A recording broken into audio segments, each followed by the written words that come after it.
So if you look at art schools in general, especially in the United States, Black students represent about 1% of all art school, any top art school across the United States. So art in general as a career is something that is very challenged in our community specifically. It's like, where do you go? It's sort of, I've spoken to many kids about this in terms of like, when you think about art school, you don't really connect it to a job. You know, like versus business school, it's like there's so many jobs. It's like, but when you think about art school, you don't really connect that to a job, or parents definitely don't. When you think about an artist, you think about a starving artist. You know, like you've heard that term, everyone's heard it, and it sounds like it makes a lot of sense. So with that being said, we're not in these areas where we're getting these kind of opportunities to really artistically express ourselves professionally.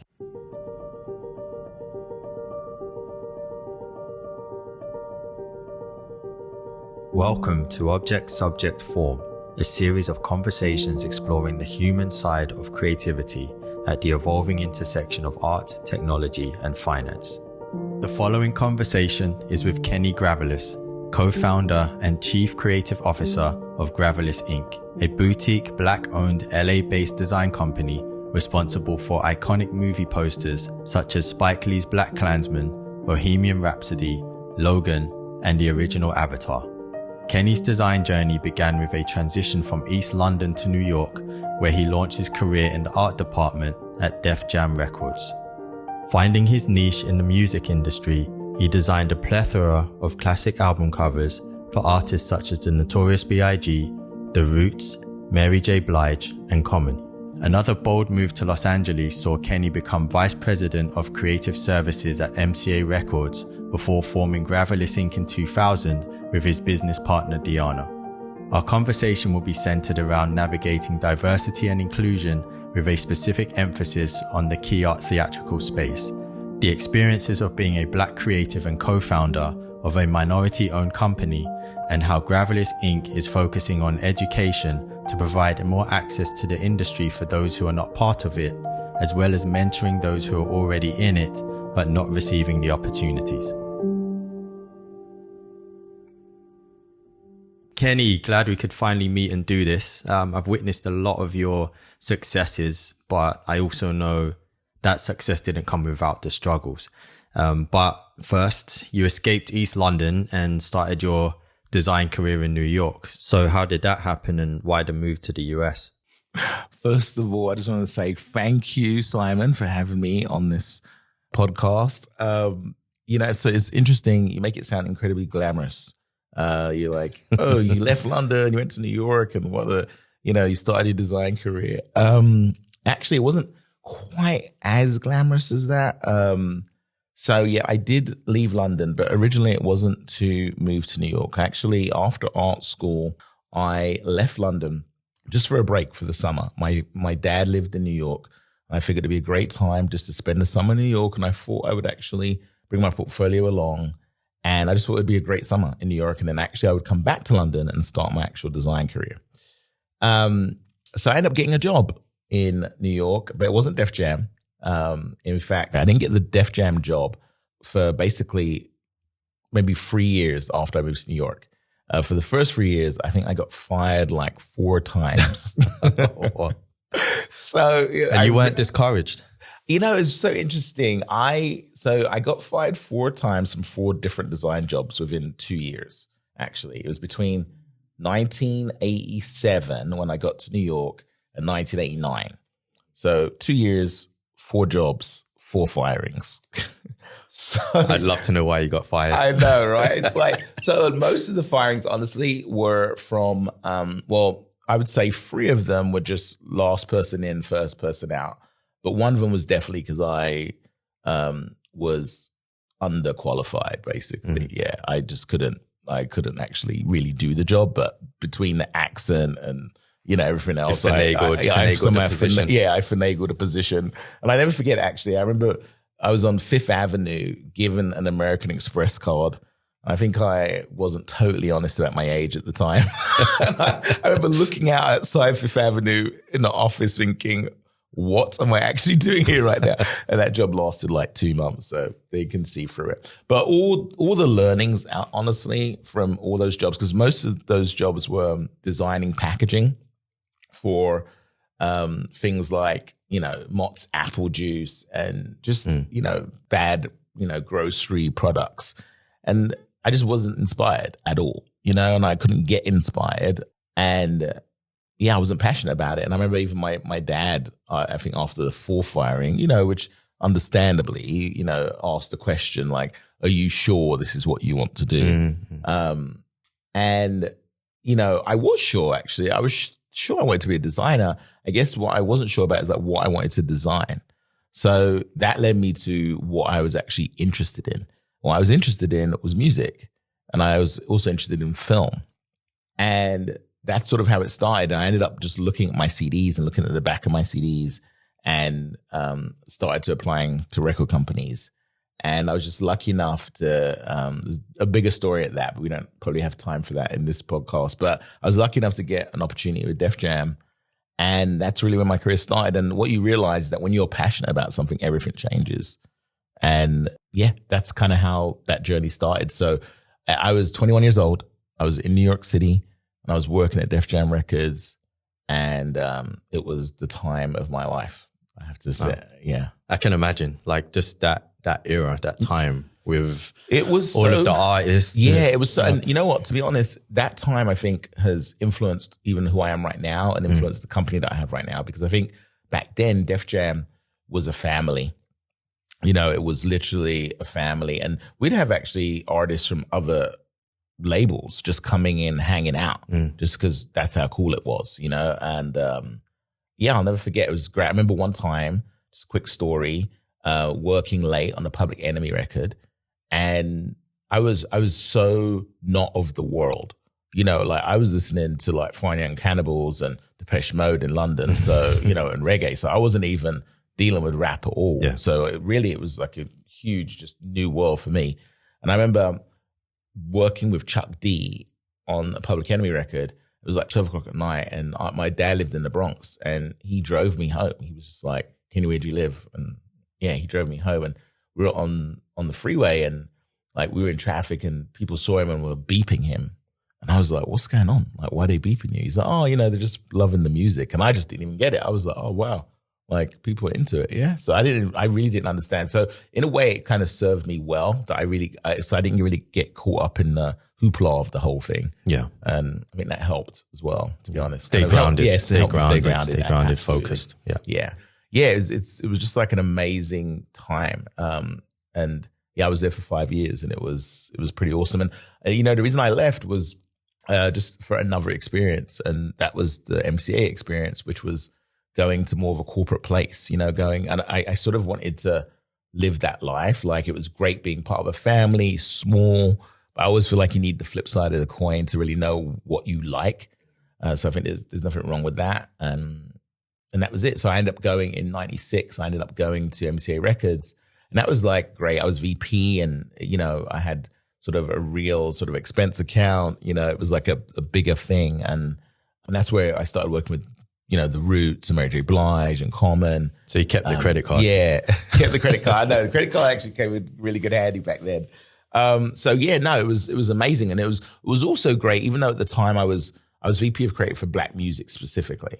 And what that really meant was that I actually ended up dealing with a lot of the more challenging artists, to say the least. So it was very much like, you'd get into situations. I remember we worked on a New Edition album once, and it was just, it was massive. It was just sort of trying to navigate like all those personalities and, just all the hoopla.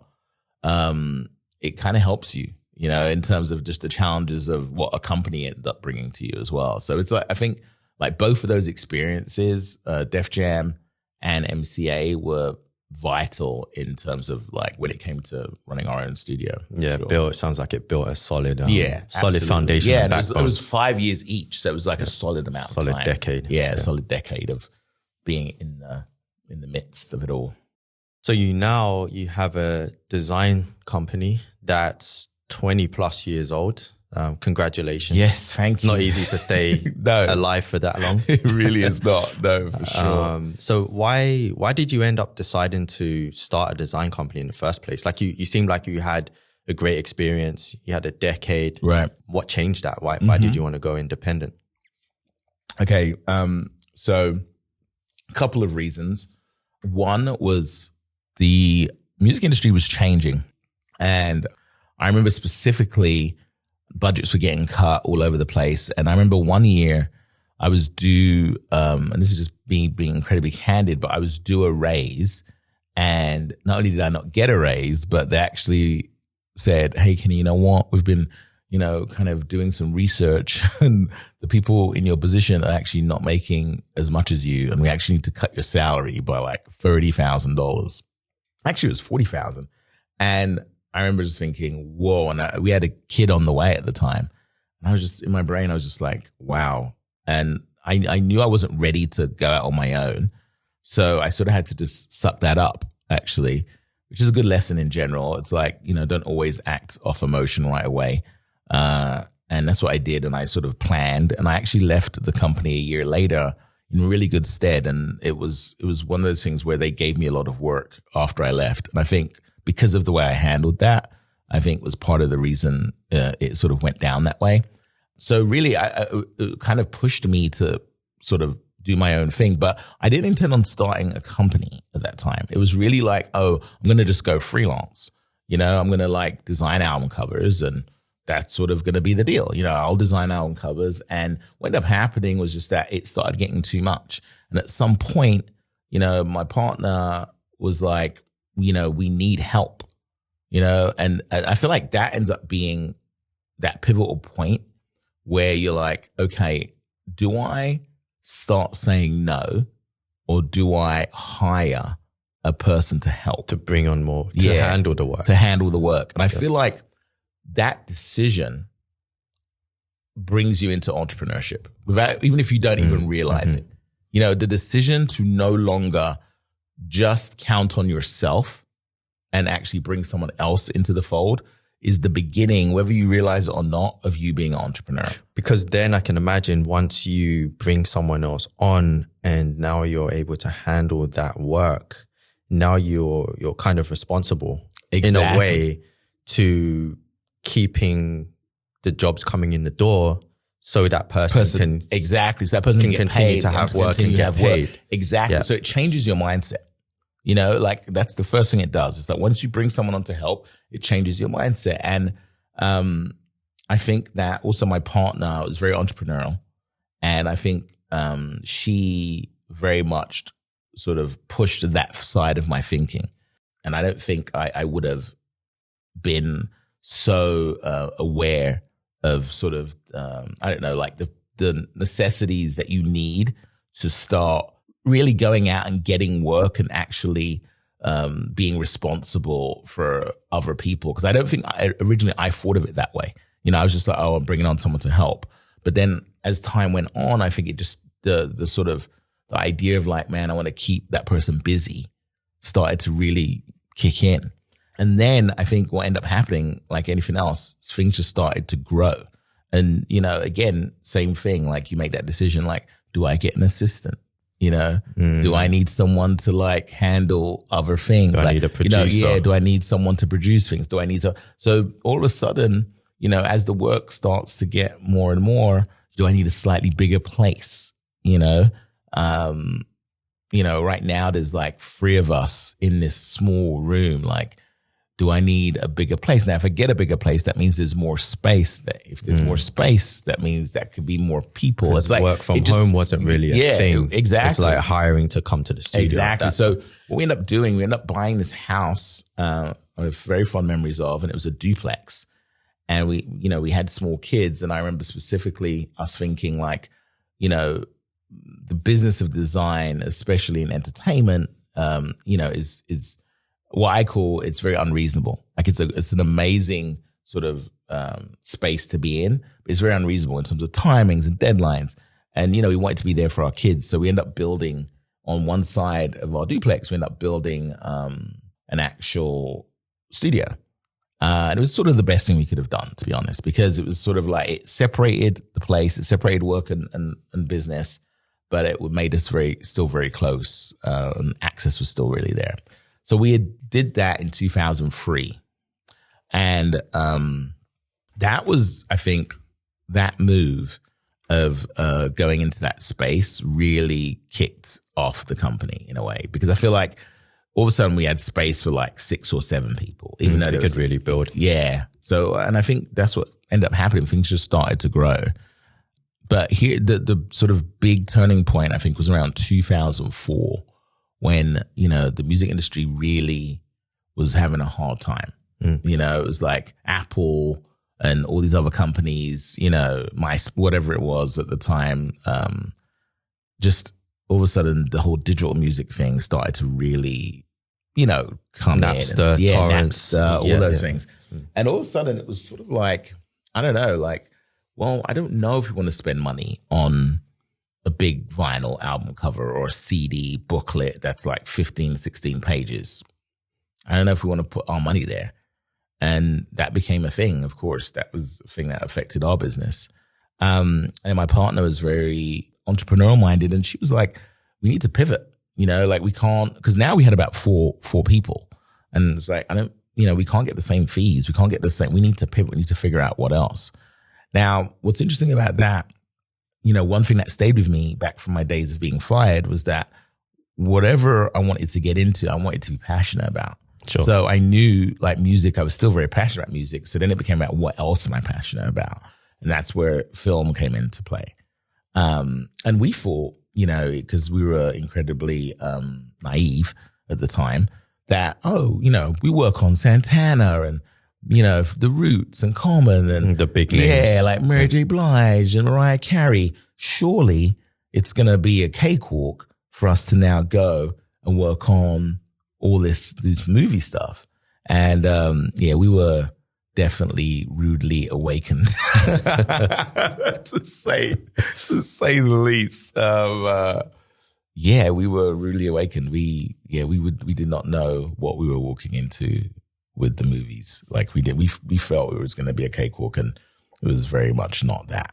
Sure. Was there a time where you felt, or just backing up a little bit, starting the company, was there a time where you felt there's no way back? Like, okay, I'm in this and we got to continue this for many different reasons. Yeah, absolutely. Sure. I remember we had a situation once where we could not afford the interns we had, and we had to let them go. And it was like, I don't know, we were only paying them like $200 a month or something. And we literally couldn't afford it, and we had to let them go. And I remember that time thinking that, wow, like we're in this right now, we are sort of letting people go, it's interesting. I mean, when you have to let someone go because, financially you can't afford it, it really does something to you. And you sort of respond to it, I think, one of two ways. I think there's a little bit of a collapse of just like, okay, we're out of this. This isn't, or there's like a shift of like, oh no, this ain't happening again. We need to step it up. We got to step it up. Yeah. And I feel like that was a moment for us where we really were like, okay, no, we got to attack this now. You know what I mean? And, that was like, I think around that 2004 time where we were struggling, getting fees for music and keeping it all going. Because it was like I said, it was only 4 of us and a couple of interns. That's actually around the time when we met, was 2004. Yeah, exactly. Yeah. You came to our studio. Yeah. We were very determined to get into the movie space, because we felt like, number one, I was passionate about it. I loved movies, always have. And number two, we kind of felt like as we started to research the industry, we kind of saw how very small it was. We started to see that, there weren't that many companies actually doing this. And it seemed to be kind of almost like a cottage industry, and very much a club. And for us, it became about how do we break into that, because we didn't know anyone from, we didn't know anyone in the business. So yeah, I've often heard you describe this space as a club, one that you feel like you're in the club on paper, but not really feeling like you belong in it. So could you elaborate on that? Yeah, I think so. Here's the thing, right? I think that, so if you look at art schools in general, especially in the United States, Black students represent about 1% of all art school, any top art school across the United States. So art in general as a career is something that is very challenged in our community specifically. It's like, where do you go? It's sort of, I've spoken to many kids about this in terms of like, when you think about art school, you don't really connect it to a job. It's not like, okay, like versus business school, it's like there's so many jobs. It's like, but when you think about art school, you don't really connect that to a job, or parents definitely don't. Parents would have a hard time thinking about creativity equating to a great salary when you're... Exactly. It's like when you think about an artist, you think about a starving artist. Like you've heard that term, everyone's heard it, and it sounds like it makes a lot of sense. So with that being said, we're not in these areas where we're getting these kind of opportunities to really artistically express ourselves professionally. So the club side of things is that, when you look at and I'll preface key art, just a little bit of an explanation. Key art is the word that is used for the main image that is used for a poster, for a film or a TV show. It's called key art because it, quote unquote, is the key art that is used. And so that space, when we started really investigating it, there was like, maybe at the time, like 5 or 6 companies doing everything. And, it was very difficult to sort of get into that, because when you looked at those companies, they all sort of spawned from each other. You realize that, oh, guess what? This company, there were designers that worked there and they left and they graduate to start their company. And then those guys actually worked at that studio and then they started this company. So it was incredibly incestuous. So it wasn't like, oh, wow, someone came from the outside. So I felt like for us, it felt very daunting because I remember specifically going to a meeting and all we had was album covers. And a lot of our album covers were hip hop, rap, R&B. And the studio executive was like, so you guys are urban. Right? So you initially got labeled right off the bat. From the work that you had. Just right off the bat. Like, you guys are urban. And that was something that we were really concerned about right off the bat. We're like, okay, that's going to be a problem right off the bat there, because we're going to get pigeonholed and we haven't done a poster yet. And ironically, our first poster that we did do was Jay-Z's Fade to Black. And it kind of made a lot of sense because we're from music. And it was a documentary on music. So it sort of made sense. And that was the first poster we ever did. Not a bad poster. Yeah, not a bad poster. Yeah, not a bad poster to do at all, actually. Yeah, we were actually really happy about that. We were careful though, because we realized that, okay, it makes sense. Like, we're from music and this is a music job. So we get that. But we didn't want to be just those guys. Like, okay, so it's Black urban music thing. That's a film, let's give it to them. Or it's just a Black film in general, let's give it to them. So we strategically at the time were looking to do, at the beginning, films that were not Black focused, because we knew we needed to somehow break that before it started. And we were lucky enough for an independent studio actually gave us an opportunity on a project. And it was very much, it was like a comedy, and it was like a dark comedy, and there was no Black people at all. And we were actually happy about that, because we felt like it was important for us to try to work on things that didn't feel that were specifically towards Black people. It was really important. So anyway, we ended up working on that project and they ended up liking it. We ended up doing more and more. And, this company was, really well respected in the independent film world. And we started doing more independent film. And that's sort of where we really got our start. And what was great about that was not only was it not a pigeonhole situation, but it was very artistic in its, in its approach. Like, because it was independent film, it allowed us to be more artistic in like how we approach the posters. And I feel like that was a huge part of like sort of what has guided us to even where we are right now. Because your style is very, very artistic. It's not safe, right. I would say. Absolutely. Like you take risks, you stick to like an aesthetic that you've probably developed throughout your career, and you can see there's a consistency on your site. Yeah, no, absolutely. I think, one of the things, so this goes back to our Def Jam days, is like being a boutique. What does that really mean to us? And what that really means for Gravillis is, we want to have a voice. We want to stay true to that voice. And I think we've always believed, and this goes back to not being part of the club, we've always believed that if we can stay true to who we are and get people to respect that, that will define us and also separate us from, our competitors. And, I feel like, to be honest, that sort of ended up being quite true. I think that people look at us as an agency that is going to give them something that is not typical. And that doesn't always mean it's going to be the final poster. But I feel like we've also gone to that place where it isn't necessarily about that for us. It's more about our voice and the type of work that we put out, regardless whether or not it's the final poster. And I think that everyone sort of respects that and comes to us for that. And I feel like that's probably like the biggest success of our agency is that, I think we are really true to sort of our design values and like what our voice is and how we want to express ourselves. And I think I always say like, when you have a company, you're going to have, there's no way there's going to be 100% amazing projects. It's like, you're going to have some crappy projects. Like that's just, you have a business that's going to happen. But I feel like we're in a 90-10 position at Gravillis, which I think is really strong. Like where you can really say like 90% of our projects are really amazing and interesting, great opportunities. Interesting, creative opportunities. So I feel super grateful for that for sure. So just to go back to the club for a second. Sure.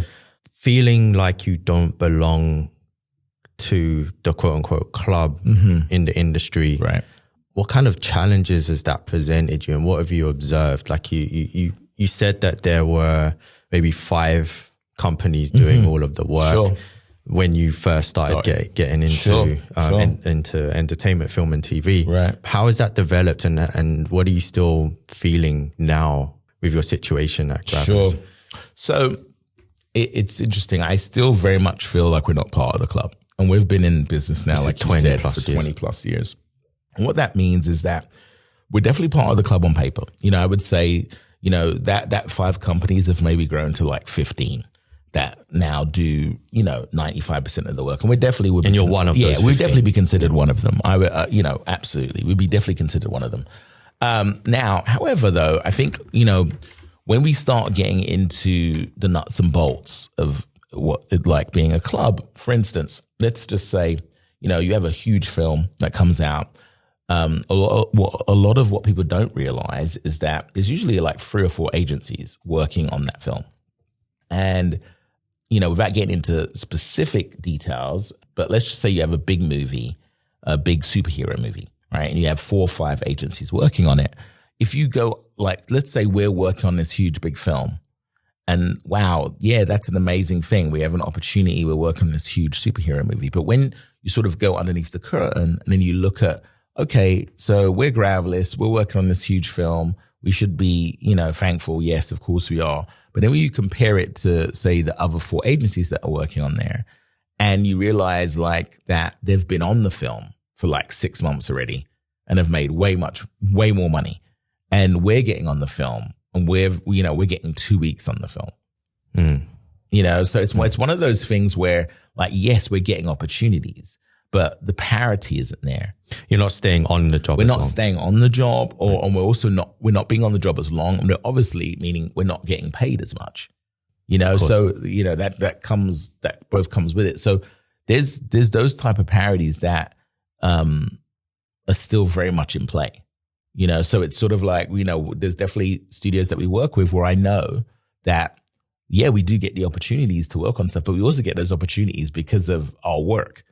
But, we're not necessarily the agency that they're going to like push forward and actually work with to see the job through, and that's where it becomes part of the club. Because the reality is, it's like, out of these 4 agencies, you know what? There's a good chance that all 4 of them could get you there. And it's sort of like, how do you become one of those that they're like, okay, we're going to push you forward?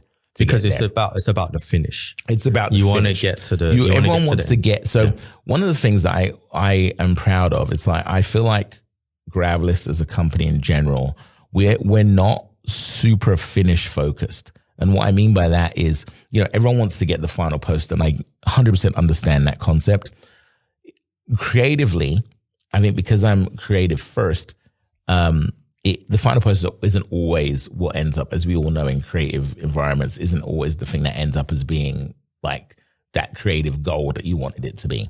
So as a business, it very much becomes about, okay, we want to get the final poster because it shows that we've managed to like stay the course. That's really what it shows. So of course you want that. I think for us, we want the combination of that final poster actually being creative. In our perfect world. And I'm not saying other people don't want that, but I think we push for that, and we push for that at the expense of not getting the final poster. Sure. Which I think is defines us as being a little different. Now, what I say to that is, I do think that there isn't, when it comes to, like, we are the only Black-owned agency in that top 15 companies, but there also are other agencies that are more on the outskirts that are owned by Black people that are not really getting those opportunities. So, and like I told you, like, we're getting opportunities, but they're not opportunities necessarily always that we're pushed all the way through. Like, we're getting like a shot. And I think that's what happens. That's when you feel like you're not part of the club, where it's like, you're going to get an opportunity, but you're not going to get sort of like, we're not going to get worked with to get to a resolve. And that's sure, you'll get the phone call. Yeah, that's two different things. Like, there's a difference between, hey, I'm going to give someone an opportunity, and then I'm going to actually work with someone to get to a resolve. And to me, that's where the club distinction comes. Like, how do you become that agency that, oh, you know what, not only are we going to work with you, but we're actually going to let you fail. We're going to let you like not get things right. And we're going to actually work you through that and get to a resolve. Two totally different things. I think a lot of times, especially, I think just as a Black creative in general, there's always this pressure of, I have to kill it. I have to, and I think that remains true. It's like, there's a sense of like, I have this one opportunity, and if I don't nail it, I'm out. There's no way you can be mediocre. Not that anyone should ever aim. You're not aiming to be mediocre, but it sounds like there's many other companies out there that could be putting out mediocre work. Absolutely. And getting the opportunities. Absolutely. 100%. When you talk about diversity and inclusion, the reality is like, there should be a range. That's the whole purpose of it. It's like there should be a range, company A, company B, and company C down the line. Like, and that, like you said, it isn't to like claim mediocrity, but it's just that's what diversity is. It's like, having a range. And a lot of times, I think when it comes to Black companies in specific, it's like, if we're not at the top of the game, we're not in the game. And I mean, like, that's where the challenge comes in. It's like, I feel like, at Gravillis, I think we're very fortunate in the sense that, we've worked on a plethora of movies where we couldn't, like, you can't pigeonhole us. We've done enough work where we obviously compete, but we have to compete at a very high level. So, there's and when I look to the left or to the right, it's hard to see, other companies, I feel like I see other companies that are doing work that's very mediocre, but, are still very much sort of in the world. They're still very much part of it. They're still getting opportunities. They're still getting projects. You still, even as a company owner, you got to work that whole 10x, 10 times harder. Yeah. The right? 10 times harder thing, I had this conversation recently. It's like, most minorities are getting told by their parents that you have to work 10 times harder. I was told that when I came here. I was actually taken out of the company with a friend of mine on like day 2, and took me into the parking lot and said, listen, I have to tell you, like, to survive around here, you're gonna have to work 10 times harder than everyone else. And it's something that we hear every single experience. Every single experience. And I remember we used to have this intern, never forget. And I'll be honest with you, he was a challenging kid. He was a black kid. He's definitely a challenge. And he had gotten a job somewhere, and he called me about it. He's like, Kenny, what do you think? I said, listen, this is what I think. I think you got to get there before anyone does, and you got to leave after everyone leaves. And you got to do that. And you got to do that every day. Mm-hmm. Like, it's just as simple as that. It's like we have to do more. And that's sort of the reality of the place that we're in. And a part of that too is that when you think about opportunities and why things are so challenging, it's because there feels like there's no room to fail. And it's like, and unfortunately, mentally, when there feels like there's no room to fail, a lot of times you don't even try, And I feel like that. I remember I had a situation happen. I was at a Rite Aid, and this young black kid comes up to me, and he sees my car, and he says, what do you do? And I told him, and he's like, you know what? I'm a graphic designer. And I said, no way. And he gives me his business card. And when I get back to my house, I look him up, and I see that he does a bunch of different things. He does, like he designs albums, he designs clothes, like he's sort of a jack of all trades. So I'm emailing him, and I say, hey, Jalen, I'm really interested in what you're trying to do. Maybe you want to come by our studio and let's just have a chat. So he emails me back, and he says, yeah, absolutely. I would love that. So he shows up, and he gets to our studio, and his mind is blown. Immediately he sees all these computers, and like he doesn't even realize that there could be a place like this. And we start talking, and I ask him about his background, and he's from a single parent home, and he didn't go to art school. He went to business school again because his moms didn't understand art school, so he didn't go. So he finished business school, but is still doing all this art. And so I talked to him about a potential internship at Gravillis. And I'm thinking, this is just, meant to be, right? I see this guy in a parking lot. I'm sure this is meant to be. So he seems excited about it. But then he asked me an interesting question. He says, could I just work here on my projects? And I said, no. I mean, we're working on stuff that, it doesn't really work like that. So anyway, I give him the information, and I speak to our studio manager, and I'm like, Richard, did you hear from Jalen? And he's like, no, I didn't hear from him. And I'm like, I was like, well, reach out to him one more time. He reaches out to him one more time. He doesn't hear from him. So I just started to think about that. I was like, I'm one of the owners of the company, and I spoke to him about getting this internship, and yet he didn't take the opportunity. And what I realized is that it isn't just about giving opportunities, but we also have to equip people to handle the opportunities. This kid came in, he saw sort of the size of the place and what it was. And, he didn't still, even though he was with the owner of the company, he still didn't feel equipped. He didn't feel comfortable about coming back there and being a part of that. Mm-hmm. And I think like that's another part of it. It's like, we have to be able to figure out sort of how we fit in, and I think that's like a huge part of the future. It's like, like we have to feel like we fit in these places. It's interesting that he perhaps didn't feel like he fit in, even though he saw you. Yeah, even though he saw me. It's like, you see people that look like you. You feel like, okay, there could be a space. There could be a space for me, exactly. But it's not many, right? Yeah, exactly. And I don't know. That really made me start thinking a lot about sort of our responsibility, as an agency, sort of specifically in this industry. And I think obviously that all came to a head in 2020, of course. when everything went down with George Floyd and Black Lives Matter, all of a sudden it became, obviously people at that particular time became really more interested in what our experiences were sort of in these spaces.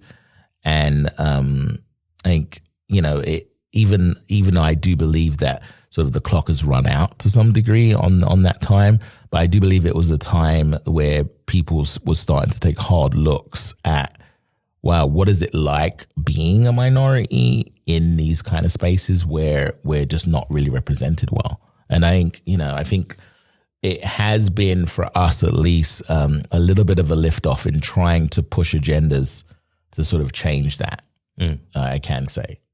So that's some things that we are looking at and trying to figure out how we can make a difference. I think now is one of the things that I appreciate is that, when I think back to 2004 when we got into the industry and just how hard it was, and I think now here we are, 18, 19 years later, I think, we've managed to, number one, still be in it, which is already a huge sort of accomplishment. But number two, I feel like because we've stayed true to sort of our ethos of work, I think we've managed to now gain a certain level of respect that we can sort of try to push agendas forward in terms of like, there's a reason why our voices are important. And there's a reason why more of us need to be in this actual industry. And I think that it seems like there are more people now willing to listen, I think.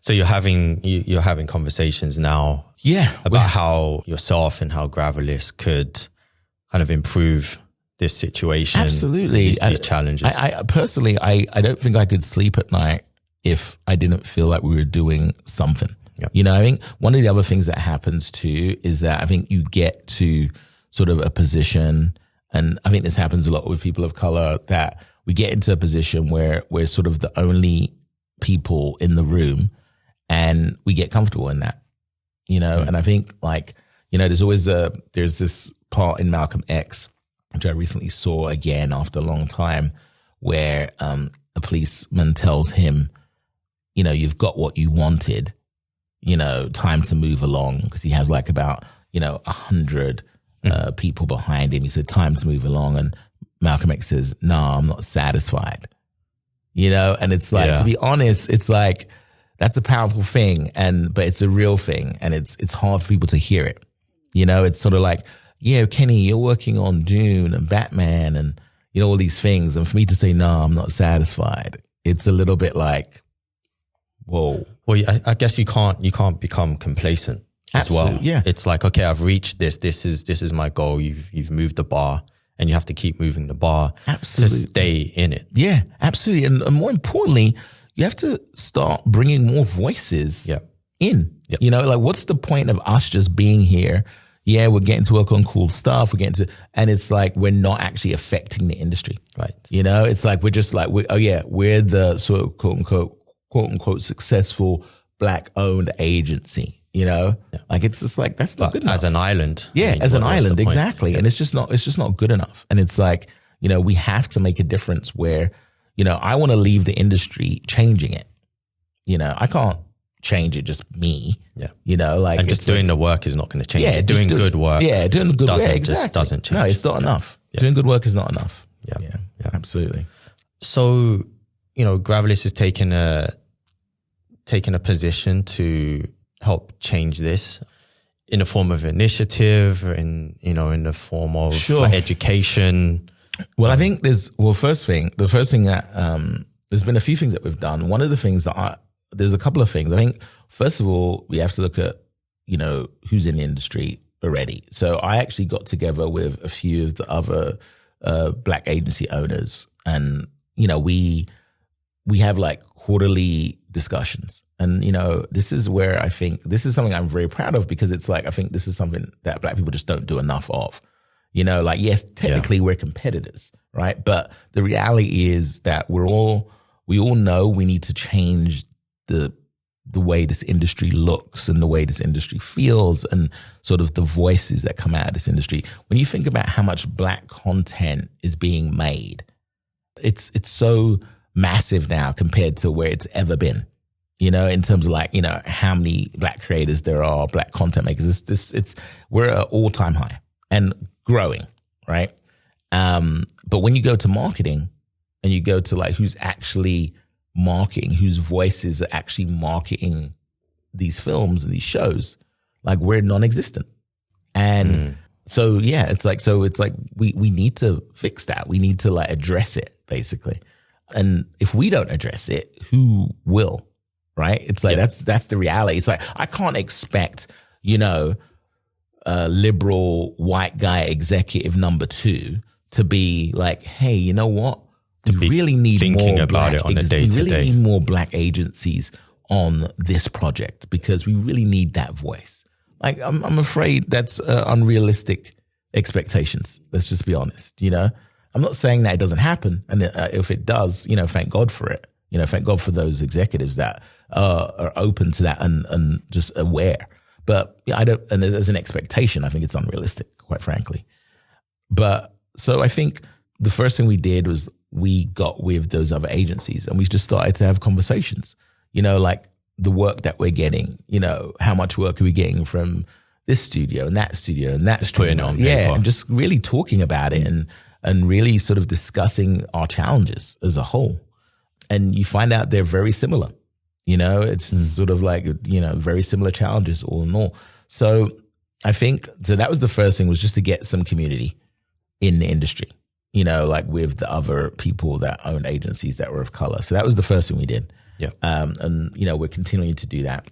The second thing was one thing that we were able to take advantage of in that Black Lives Matter movement was, being able to talk to more people. People were more interested at the more time. Studios. Yeah, more studios were interested more at the time about like, really what is the story? Like, what is it like for you?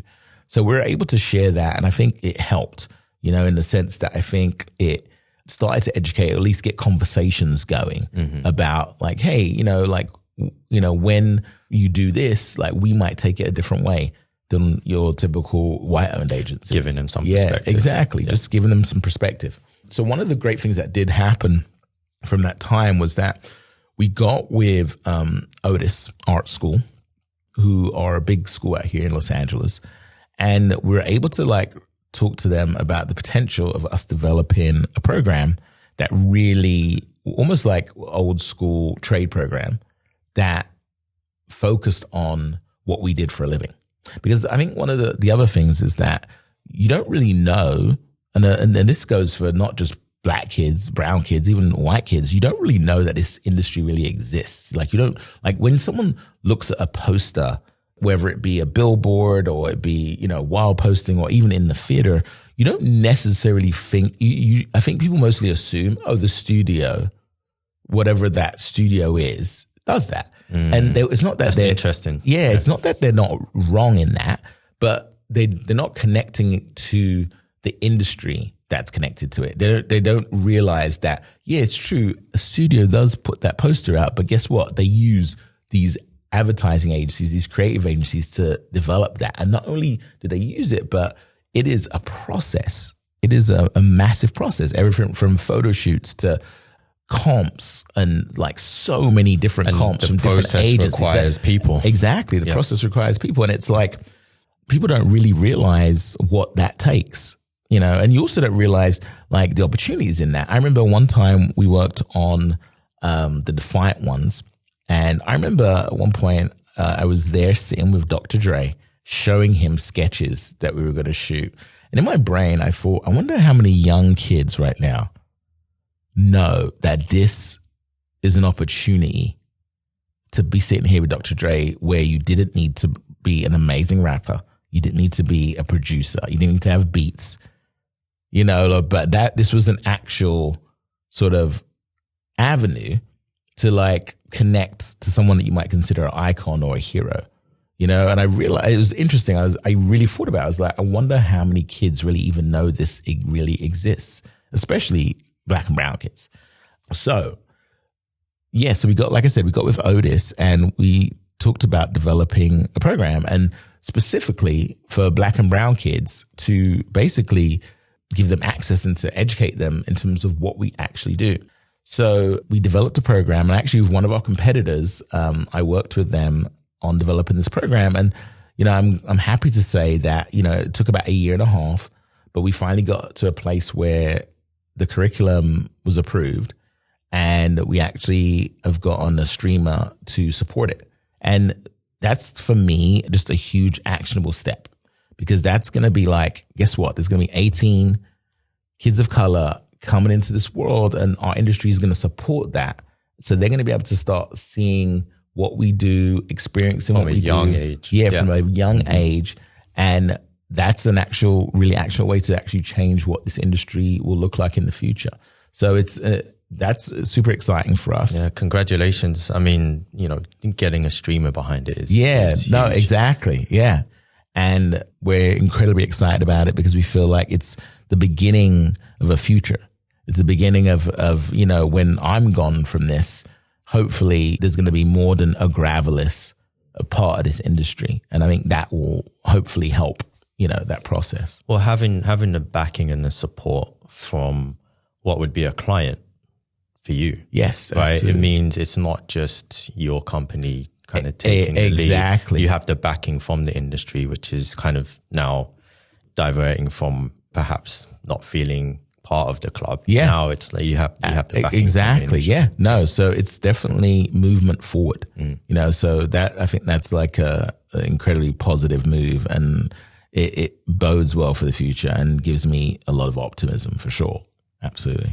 One thing that's, from this conversation that, sparked something in me is you mentioned that on client side and marketing, you haven't come across many people of color. So when you're coming up with ideas, and let's say there's projects where you're marketing the Black voice, right? Like, what has your experience been with studios, like taking the risk with design solutions that may, like, quote unquote, feel uncomfortable, right? It's so interesting you say that.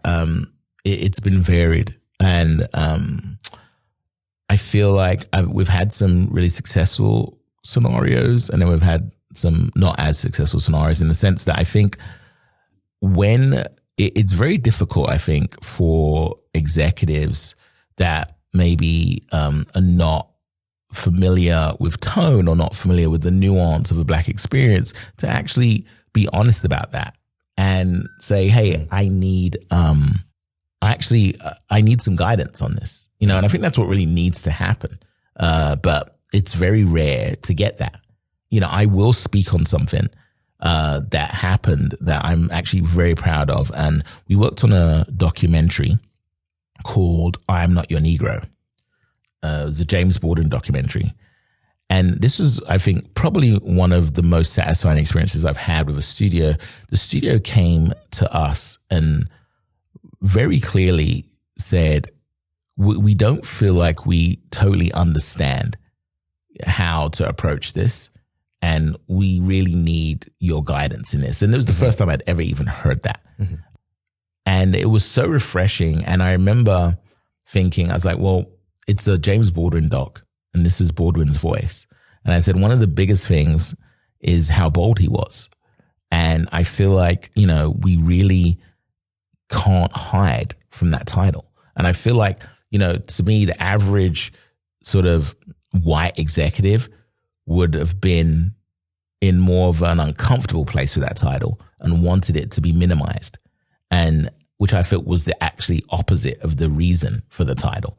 So we in our designing of the poster made the title like 90% of the poster, and with just simply Baldwin's eyes at the top. And the company came back and they were like, Kenny, this is really bold and really powerful. And I said, and I feel like that's what it should be. I feel like, hiding from that title, like, I think is doing the opposite of what the documentary is saying. Right. And they listened, and they pushed that forward. Because the reality is, it's like, if you don't have a relationship with the director, or the producers on the film, most of the time it's going through the studio. And so the studio really is that first line of defense. Like, if it doesn't get past the studio, it won't get to the director unless you have, a relationship. So the relationship, for instance, with Spike Lee, with the director Spike Lee, is that we do all his stuff. So he sees everything. directly from us. So that's a different And situation. he knows about you. And yeah, you have a relationship. We have a relationship. So he with makes Spike. sure that he sees all of the work and there's no filtering.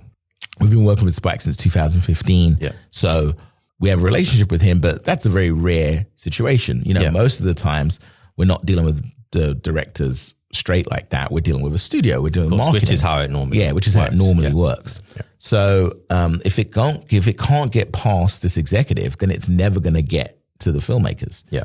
And a lot of times the studio they'll make their choices, and directors won't see everything that you make. And that's a very normal process. It's like, hey, we're going to we've seen everything and we're going to pick these 3 things. And it's got to go up a chain, and everyone's got to agree before it goes to filmmakers that these are the 3 things that we want to show them. Yeah, pretty standard. Yeah, that's a standard way of it, the way it works. So, even if you feel like voice-wise you're doing something that means something, if it doesn't get past that first studio, it's not going anywhere. You're not going to see it.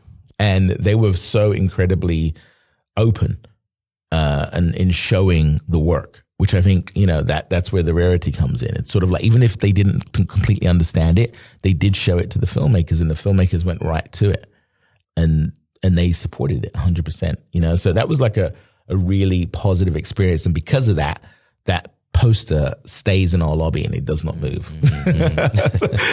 for many reasons. It doesn't move. But so like, that was one of those experiences where I really felt like our voice was heard, and that's a very rare situation, but there needs to be more of those. You feel like there obviously needs to be more diversity on client side, marketing side. 100%. And there needs to be, it's interesting. So isn't enough just to have diversity on the client side, but you have to have diversity on the client side that feel comfortable in being diverse. Because, when you're the only Black person in a room, like that takes a lot to be able to speak up in that environment. And you have to be able to have, that room and that space to do that. So it isn't just about just being having diversity, is diversity that actually is allowed to be diverse, and feels confident enough to be diverse and be listened to. So it's, so we have a long way to go with that. Yeah, because psychologically, that's not great. Yeah, exactly. Being in a room but not feeling like you can. You feeling like, I'm lucky to be here, so let me not. You don't want to rock any boats. Exactly. No one wants to. It's like, man, here I am at Studio A. Let me hold it down. Yeah, let me just be here, and there's many ways to like look at that, because you're like, hey, I want to be here and be a representation, so I don't want to rock any boats. I don't want to like mess anything up. There's hardly any of us here, so let me not screw up. Which makes perfect sense. Yeah, let me survive. It makes perfect sense. So it's like, I don't want to try to push any agendas. I just want to make sure I have a job. And I get that. Absolutely. But until there's more of us in those positions, then we won't be feeling that way. And that's when we shouldn't have to feel that way, of course. Yeah. So still feels like there's obviously a lot more work to do. A lot of work to do. But amazing that you're taking a lead on this, and amazing that there's a streaming partner that's supporting this vision for change. So what would you say is currently inspiring you personally in life now that Gravillis has matured to where it is? I'm sure obviously these initiatives is inspiring you to, do more now that you've reached this position and this growth of a company, and your voice will very much probably stand more of a chance of being heard. What else would you say is inspiring you in life and creativity right now? Yeah, young people. Yeah. Yeah. I have 2 young kids and they inspire the crap out of me, and just young people in general. And, I was at an event recently where I saw a lot of young Black and brown kids being creative, being themselves. And I just felt, man, we need to infuse that in our industry. We were actually at the same event. We were tea party for Black girls. Exactly. At the same event. And when I looked around and I saw these kids, and I was like, these kids need to be future executives. These kids need to be future creatives. It's like, this is truly representing where we're going. and the people in these positions making these decisions need to look like these kids and need to experience and have experienced what these kids have experienced. And that's where we're going to get creative that really changes things. And we're going to get creative that really speaks to our voice. Mm-hmm. So, when I see young kids, I'm inspired. Like, as crazy as social media is, it's also given the platform for creativity in a way that we haven't seen. And we can't ignore. I think, there's so much creativity on there, and there's now places to find it. What you hear so much is like, I don't know where to find anyone of color. I don't know, how do you find them? You hear that. Right there. It's right there. Yeah. It's right there. You just have to actually be willing to look for it. Yeah. You just have to dig a little and you can find it and you can, create it. You can help grow it, and it's like, for me, Gravillis is in that position where that's going forward where we have to be at. Yeah. Like, we're obviously, as an agency, we have our own goals to continue to strive to make great work and be a great representative, but also we have been around a long time. Yeah. And now we need to start making it so that there is a bigger, net for all of us to be in. And like, we need to help create that net. We need to help create that space. And I think, that's where a lot of our focus is right now. Mm-hmm. And you're in a position to do that because, through your story you've spoken about today, you've definitely been there, you've been in it, you've experienced it, you know what's worked, what hasn't worked. So it's a time to absolutely. Yeah, absolutely. And I feel like for us, whatever success we've had, is they say is for such a time as this right now, right? It's like, that success needs to translate into opening doors, and it needs to translate into helping curate, helping expose, helping to give access to more creatives to have, hopefully in our program, there's going to be 5 Virgils, Right.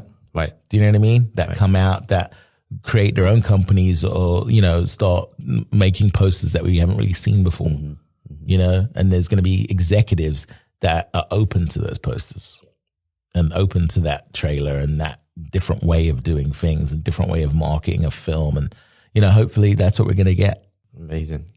I, often asked guests a similar question. So for you as a designer who has been both employed and own a successful company, considering everything that we have discussed here, what would you say it takes to become a professional creative and still maintain your authenticity in design and the integrity? Right. I think it's going to sound, very psychological, but it's belief.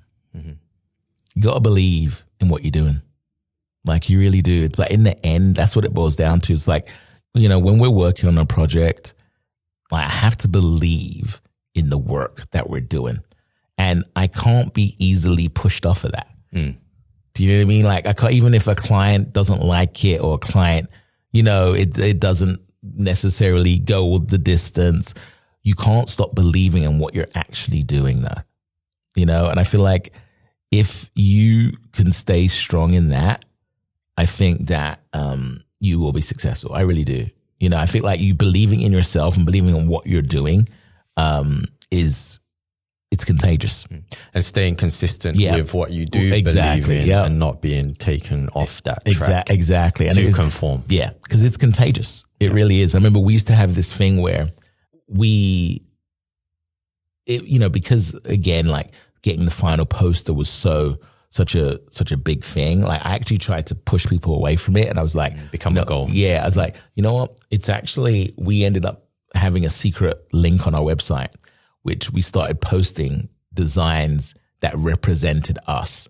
So it didn't necessarily become the final poster, but it represented us. And we actually had a separate link on our website, and we started posting things there. Is this the Art Will Continue? Yeah, it's the Art Will Continue website. I was actually on that last night. Yeah. And what ended up happening is that people started caring more about wanting their piece on that because they were connecting it to, like, this is what we believe in. Right. Do you know what I mean? So, and I love that because it got away from, like, okay, you getting value in this poster that's out there in the world that's had to be approved by like 25, 30 different people. And you actually get value in what you actually do, and the belief in that. So that's kind of why we created that. And it was like, to me, it was really successful because it also reminded people of what we believed in, which I think is really why important. they're there, and what attracted them to come to there in the first place. And I think that's super important because I think it's very easy, especially in this kind of industry, to get caught up in, we got the finish for Star Wars, or we got the finish for this, we got the finish for that. And versus like, look at the work that we're actually doing, that we actually believe in, regardless of whether or not, that we're proud of, regardless whether or not it becomes the actual thing. Yeah. Wow. Belief. Well, Kenny, look forward to seeing the initiatives. And by the way, it's called Access. Access. Which I actually, I think is quite fitting. All right. Kenny, thank you for your insight. It's been really valuable, and hearing your story and how it relates to your experience in the industry, and especially for individuals embarking on higher education, even knowing that you can actually have a career going into the creative field. And, hopefully we get to see more people having these opportunities, understanding that there are a lot of people, hundreds, if not thousands, that support these studios, own companies that are freelancing. And there's a place for you at these places. There's a career that could be had in the creative field as a designer, as a graphic designer, as an artist. And so thank you for shedding light on that. There's a lot of work out there, and I think we just have to make sure that we're a part of that work and a part of the club. But we've got to have the voice out there, and we need the voice. We need to keep speaking. But no, absolute pleasure to be here. And I appreciate the time for sure. Okay. Thank you for listening to this episode of Object, Subject, Form. Your engagement helps build a community of like-minded creatives as we navigate the complexities of our respective creative journeys together. If these stories and topics inspire you throughout the series, I encourage you to subscribe, share, and follow me through the links provided in the episode description.